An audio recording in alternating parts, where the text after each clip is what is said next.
Hey Jonas, there are many questions reaching us about flow, on how to find more flow, how it's different from mindfulness and so on. And we already try to address them in our videos, but today we have a different format because we want to give room to, let's say, more infrequently asked questions. Are you ready? Yes, let's do it. All right. First one comes from the user Total Allocation Data, who wants to know whether there is any way they get to know everything about flow.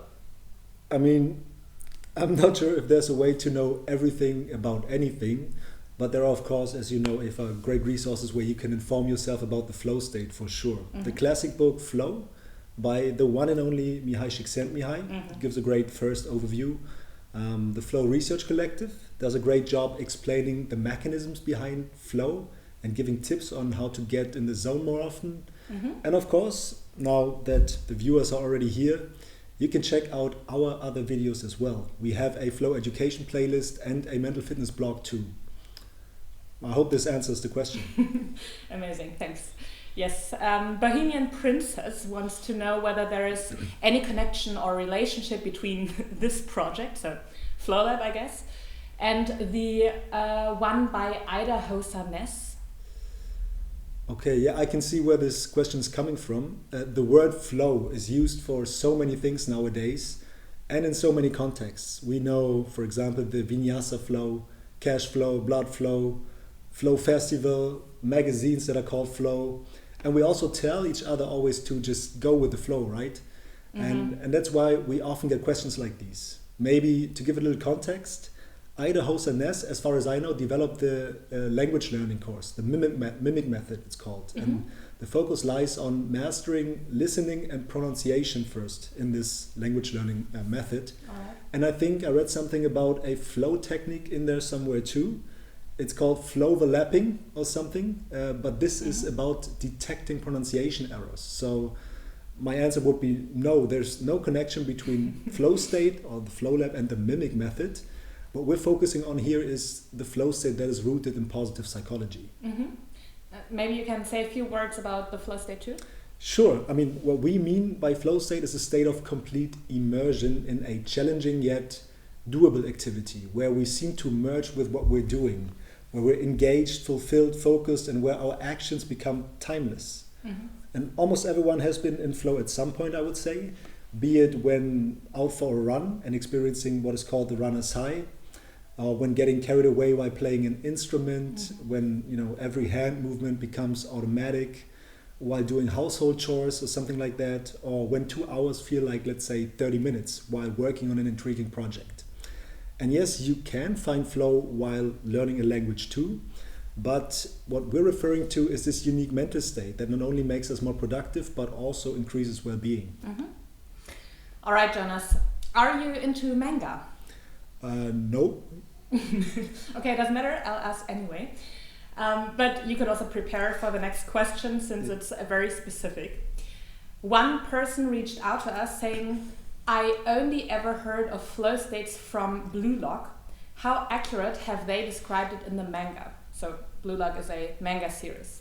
Yes, I looked into this, and during my internet research I found that there's a chapter in this manga series where flow is used as a weapon or superpower. And I love this idea.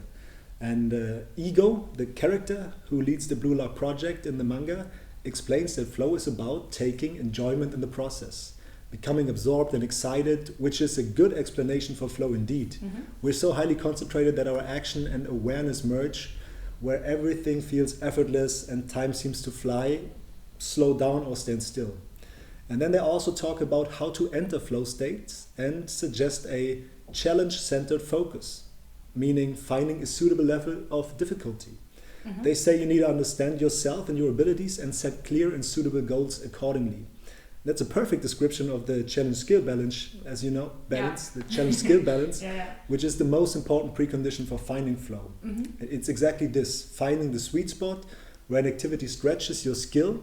There's some form of risk involved, you're not 100% certain that you'll succeed, but it's doable for you. Because if the task is too difficult, we'll feel anxious. And on the other hand, if it's too easy, we'll be bored. Mm-hmm. And on a fandom website, I also found a passage that fits perfectly what we're always talking about. I have it here. Let me read it out. Our everyday lives, which is overflowing with a constant stream of information and entertainment, is an infinite hell designed to distract us from our boredom and anxiety.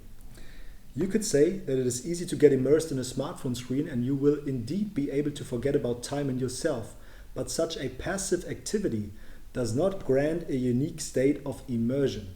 It's not an immersion that you gain for yourself with your own ego. And I couldn't have said it any better. Flow is about engaging ourselves in what we're doing rather than passive stimulation. So how flow is described in Blue Lock is surprisingly accurate from what I see from my research. Yeah, we should keep that in mind for a potential collab. Okay, I think you'll like the next one. Someone wants to know, how similar is Wu Wei to flow? Love this one as well. Well, as far as I know, they have a lot in common, right? For those who haven't heard about Wu Wei before, it's a Taoist concept about non-action or non-doing, so to say. And that is not meant as in being helpless or remaining passive, but more as in engaging in an activity without being overly attached to it or forcing things. It's, intuitive. You're not overly eager, nor do you act mindlessly. But what you're doing feels effortless. And that's quite comparable to flow, where every thought and action flows naturally and effortlessly. Where you're in low self-consciousness, meaning you can let go of egocentrism or worries on how others perceive you right now, but focus on your activity instead. All right, and then we already have our last question. Normally we talk about how to find more flow, but this one is about what comes after it. Okay Trouble wants to know how we can switch off from the flow state. You're not sure if this person means how to disrupt flow, because basically any type of distraction will do, like setting a timer to interrupt yourself. But I interpret it as how we can recover afterwards, right? Yeah.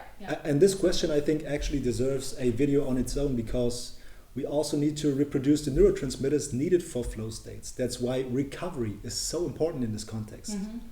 But to make the transition phase easier from being fully engaged and focused during flow to finishing work and then winding down, you could, for example, start with a little reflection to tie up loose ends, as we say. So mentally detach from your task, and you could ask yourself questions like, what have I achieved? What did I learn? Or what are the open loops that I want to deal with tomorrow? And also you could use this time to acknowledge your progress and appreciate that you experienced flow in the first place. Oh, true, yeah. And then next to mentally detaching, you can also relax your body with active relaxation techniques. For example, autogenic training helps wind down by using suggestions to make your body feel pleasantly heavy, warm or relaxed. And others prefer what is called progressive muscle relaxation, where you consciously tense up and then relax your muscle groups one by one to become aware of how relaxation feels like in the body, and being able to then consciously let go of tension in your daily life. And personally, I like what is called Yoga Nidra, or it's a so-called non-sleep deep rest protocol. I like it a lot. It's a special body scan that is fantastic to recover and wind down.